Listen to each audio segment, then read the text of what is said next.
Terror funding से जुड़े एक मामले में एनआईए ने जम्मू कश्मीर में बड़ी कार्रवाई की है। 150 से ज्यादा अधिकारियों की टीम ने जम्मू कश्मीर के अलग अलग 56 इलाकों में प्रतिबंधित संगठन जमाते इस्लामी से जुड़े लोगों के घर पर छापेमारी की।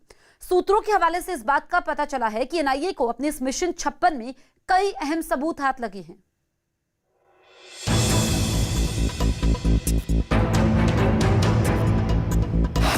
जम्मू कश्मीर में आतंकी साजिश पर बड़ा प्रहार। 50 से ज्यादा जगहों पर एनआईए की छापेमारी।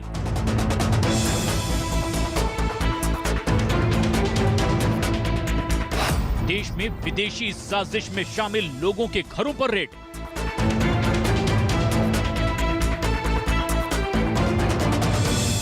टेरर फंडिंग केस में एनआईए की सबसे बड़ी कार्रवाई।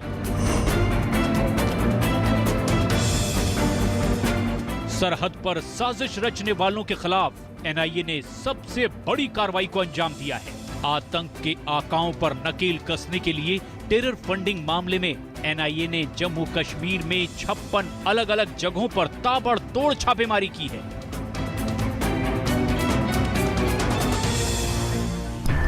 गांदरबल, शोपियां, राजौरी, अनंतनाग और बारामूला जैसे इलाकों में की गई इस छापेमारी में एनआईए ने आतंकी साजिश से जुड़े कुछ बेहद अहम सबूत जुटाए हैं।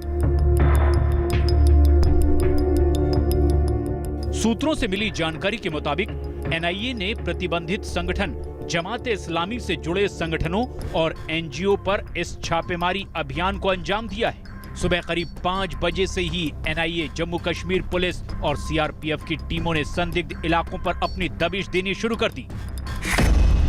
दरअसल एनआईए की खुद की रिपोर्ट पर कुछ महीने पहले जमाते इस्लामी के खिलाफ केस दर्ज हुआ था। इसी केस में कार्रवाई करते हुए एनआईए ने सबसे बड़े छापेमारी अभियान को अंजाम दिया।